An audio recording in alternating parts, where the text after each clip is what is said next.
Good morning students. আজকে বলবো যে কিভাবে আমরা আমাদের মনের মধ্যে ভয়কে জয় করতে শিখব, অর্থাৎ রিস্ক নিতে শিখব। রিস্ক টেকিং যে ক্ষমতা বলা হয় সেটা কিভাবে বাড়াবো।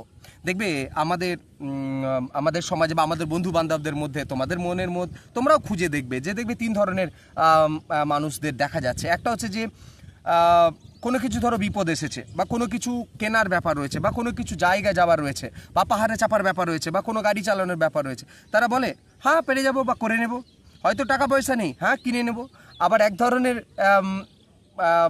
মানুষ থাকবে, দেখবে আচ্ছা ভেবে দেখছি কি করা যায়। আর আরেক ধরনের মানুষ থাকবে, দেখবে তারা বলবে না না না আমার দ্বারা এটা সম্ভবই না, আমি পারবো না, আমার ভীষণ ভয় লাগছে। তো তিন ধরনের মানুষ। তো তুমি কোন ধরনের? তোমার মধ্যে কি রিস্ক টেকিং ক্ষমতা রয়েছে? রিস্ক নেওয়ার কি ক্ষমতা রয়েছে? যদি ক্ষমতা থাকে তাহলে তুমি অনেক দূরে এগিয়ে যাবে।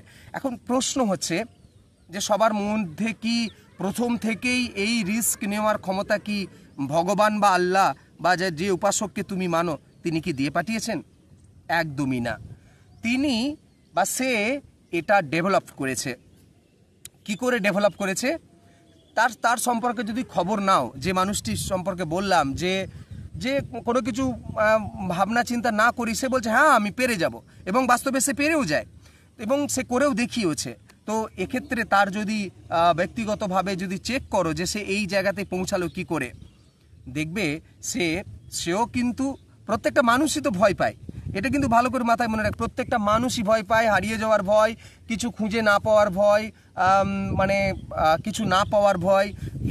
এই ভয়গুলো প্রত্যেকের মধ্যে রয়েছে। এখন ব্যাপারটা হচ্ছে যে কে কেমনভাবে এই ভয়গুলিকে জয় করেছে তার ব্যাপারে খবর নিয়ে দেখবে সে নিশ্চয়ই প্রথমে ছোট্ট একটা ভয়কে জয় করেছে, তারপরে আরেকটু বড় ভয়কে জয় করেছে, আস্তে আস্তে আস্তে সে এই জায়গায় পৌঁছেছে। সাইকেল চালানো শিখেছি না আমরা ছোটোবেলায়, এই যে ভয় লাগছে, না পারবো না, দুম করে পড়ে যাব সাইকেল থেকে। তারপর দেখবে একটা বাচ্চা ছেলে যখন একবার পরে আবার ওঠে, একবার পরে আরেকবার ওঠে, কিছুদিন পর দেখবে সে অলিগলি সাইকেল নিয়ে দৌড়াদৌড়ি করছে। তো এবং তার মনের মধ্যে কনফিডেন্স চলে এসেছে, না এরপরে আমি ভীষণ জোরে চালাবো। তো এই একই ব্যাপার, সেম জিনিস আমরা ব্যবসা করতে চাই, শুরু করতে চাই, এন্টারপ্রেনারশিপ বলা হয়। অর্থাৎ আমাদের কাছে টাকা নেই বা অন্যান্য সমস্ত টেনশন রয়েছে, বা টাকা আছে লোকসান যদি হয়ে যায়, এই ভয় থাকলে তুমি ব্যবসা করতে পারবে না। বা আমাদের কাছে ধরো কেউ পুলিশের পরীক্ষা বা মিলিটারি পরীক্ষা বা যে কোনো বড় পরীক্ষা রানিং যেটা হয় পাস করতে পারো। আমার আশেপাশে দেখবে রানিংয়ে যাবে, দেখবে তো বলবে যে ও বাবা ও এত বেশি ফিট রয়েছে, আমি কি করে পারবো, এই মানসিকতা তৈরি হয়ে যাবে। কিন্তু তো সেক্ষেত্রে তারা কি করে তা তোমার মনের মধ্যে তুমি কিন্তু পিছিয়ে যাবে।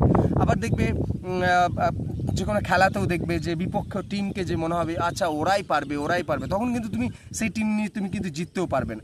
এবং পরীক্ষার ক্ষেত্রেও তাই তোমার বন্ধু ভীষণ ভালো পারবে, ওর তো ট্যালেন্টেড, ও সব কিছু, ওর বাবা মা সাপোর্ট রয়েছে, এরকম ভাবতে গিয়ে তুমি কিন্তু পারবে না। অর্থাৎ এটাকে জয় করবে কি করে, সেই জায়গাটাকে তুমি পেরিয়ে আসবে কি করে? ধীরে ধীরে বলতে তোমার কাছে একটা সিগন্যাল মনে রাখবে, যখনই কোনো জিনিস বড় কিছু করার একটা তোমার কাছে সুযোগ আসবে, জানবে তোমার কাছে একটা বড় রিস্ক নেওয়ার একটা সুযোগ এসেছে এবং নিজের কমফর্ট জোন বলতে এতদিন যে তুমি সুখে শান্তিতে ছিলে, সেই সুখে শান্তিতে জীবন ছাড়ার সময় এসে গিয়েছে। কেন বলছে সুখে শান্তিতে জীবন ছাড়ার সময়? কারণ আমরা জানি যে চিরজীবন যদি কেউ সুখে শান্তিতে ওই একই জায়গায় থাকতে চায় তাহলে সে কোনোদিন বড় হতে পারবে না। না সে ব্যবসায়ী ভালো হতে পারবে, না সে ভালো চাকরিজীবী হতে পারবে, না সে ব্যক্তিগতভাবে ভালো বন্ধু হতে পারবে, না পরবর্তীকালে সাংসারিক জীবনে সফল হতে পারবে।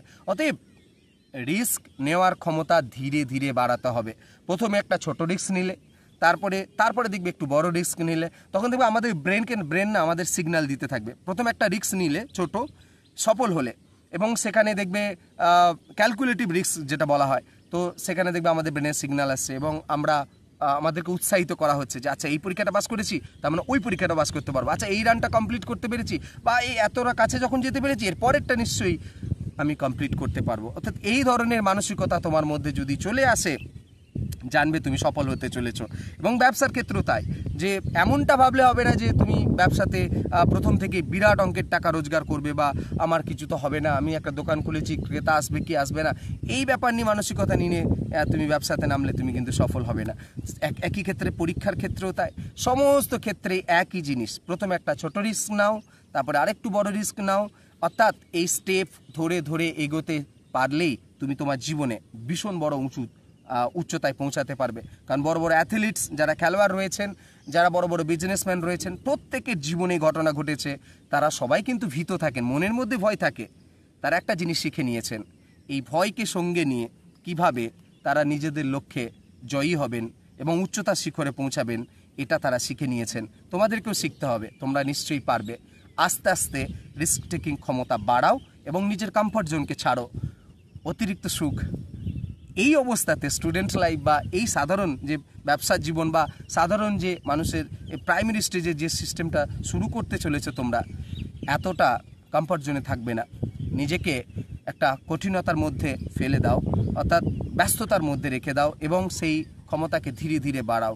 দেখবে জীবনে অনেক উঁচুতে উঠতে পেরেছ। সকল ভালো থেকো, আশা করি আমার কথাগুলি তোমাদের কাজে লাগবে। Thank you.